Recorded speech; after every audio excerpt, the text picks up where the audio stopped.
Jesus said, when he was talking about coming to heal the blind, to restore sight to the blind, to make the lame walk, this, that, and the other, he did miracles in the flesh, but he also taught the apostles something. And I've seen a pattern with the Lord. I too wondered one time, where in the world are the healings? Why is everybody in the church broke down? What's going on here? Everybody has an issue somewhere. When you look at health conditions and things of that nature, you start seeing it. You see more of that in the church than you see anywhere else. And it is true that healings, these healings that people look for, are rare. But the Lord came to do just that, to heal us. Let's look at something spiritual for a minute. I'm going to ask you guys something. When I was young, and when I could run like there was no tomorrow, when I was in health, no problems whatsoever, what was I doing?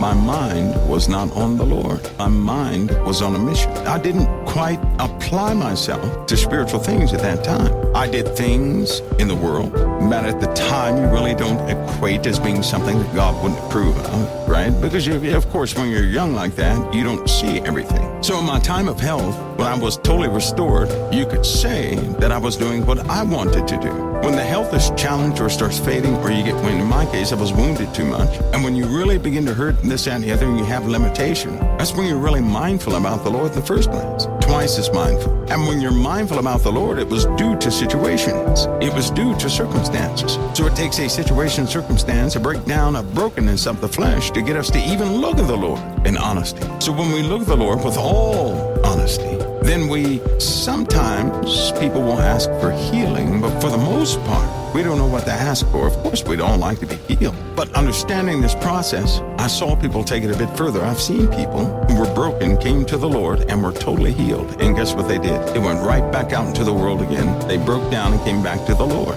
So the truth was, in health, they stepped away from the Lord. When they were broken, they were very close to Him. If I was a father and I knew that the only way my child would be close to me is for collapse in in their lives or something like that, and I knew that the only way their lives would be sustained is if they were near me, then I would not give them anything that would cause them to go too far away from me, because that would be a weakness in our lives. If you really think about it, a lot of us ask for healing in the flesh, but that's not going to do any good. In our present state right now, not what we would do, not what we could do. In our present state right now, that's exactly who we are. Now, let me ask you this. Do you agree with everything the Lord is doing in your life? That means you don't complain about a thing. That means you're not frustrated about a thing. That means you're not this, you're not that, you're not the other. Any type negative thing does not hit you. You're totally 100% accepting what the Lord does. That means you know many spiritual things. You are mature spiritually in all these different things. Because surely if we had our health right now and could do anything we want to do, that's exactly what we would do.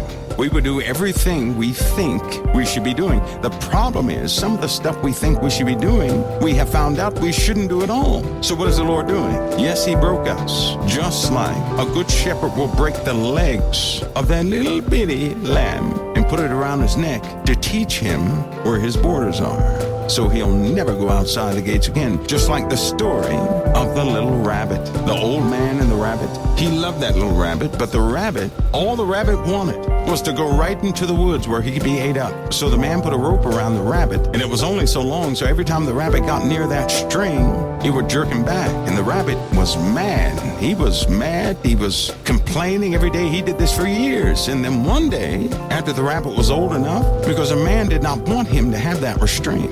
Hear me. The old man didn't want that rabbit to have that restraint. But every time he would test the rabbit by letting it outside, the rabbit would make a beeline to the fence. Beyond the fence were predators that would eat the rabbit up. And every time the rabbit went out had that string to his neck, the old man, he didn't like the string, but he knew it would save his life.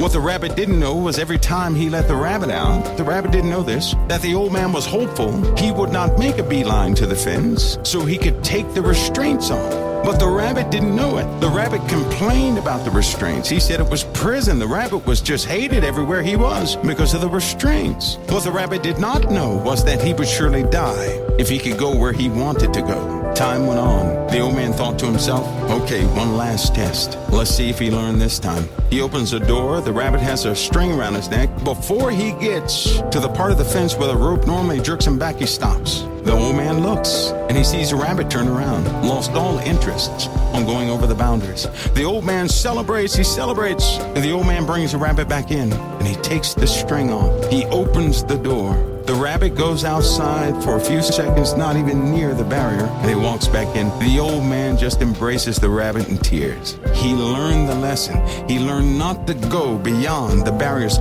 See, in our lives, we have restrictions on our lives that nobody can solve. Health problems, persistent health problems are restrictions. That's out of love. That's not out of punishment. That's to keep us where we need to be, so that we don't make a beeline for the fence of the predator to be killed. We complain about the restrictions on our lives. Lord, why won't you let my career take off? Lord, why won't you allow my health to be back the way it was? You don't think the Lord wants you totally restored? Yes, he does. He would that we would be totally restored. But he also knows that if he totally restored us without our minds being changed, we would go right to where the predators are and kill ourselves and be killed. We'd be killed. One day we will mature enough that the Lord will let us roam, and we're not going near that place we wanted to go for so long. And at that point, the restrictions will be removed and everything will be restored. The restrictions in your life are not out of punishment. They're out of love. Just like that rabbit that thought that rope was the most evil thing in the world. What he didn't know was that the old man, every time he opened the door and let the rabbit out, the old man was hopeful that the rabbit would never make a beeline for that fence, for that barrier, because he knew it would kill him. And every time he made a beeline for the fence, the old man was disheartened. He loved that rabbit so much, he was not going to allow that rabbit to die. That's how much he loved him. So he did what he had to do to save his life. Only when the rabbit learned, and only when the rabbit lost interest, he knew about the barrier, he lost interest in the barrier, and would stay within the bounds the old man provided for him. Only then could he take off that string. That was the restriction. In our lives, it's no different. Only when we will not make a beeline for what can kill us, destroy us, and have us be lost, will the Lord remove those restrictions. So when we're talking about healing, the first thing that needs to be healed is the mind. Once your mind is right, your mind is an avenue into the heart. Everything enters into your mind. You allow things to enter into the heart, and out of the heart come the words of your mouth and the actions that define your life. Once your mind is changed, the restrictions are removed. The Bible says, be ye transformed by the renewing of your mind. You're in that process. The restrictions you perceive against your own life, those restrictions are saving you from something you've never seen before. A rabbit cannot interpret what's on the other side of the fence. All the rabbit knows is that it would like to go over there. It has no idea how harmful it is. That takes time. It takes years. That takes a renewal of the mind. Our lives are no different. The Lord does what he does to save us. It's not punishment. That's why all things work together for the good of them that love the Lord, who are the called according to his purpose. Those that walk not after the flesh, but walk in the Spirit. All things in your life will work together for the good. They will.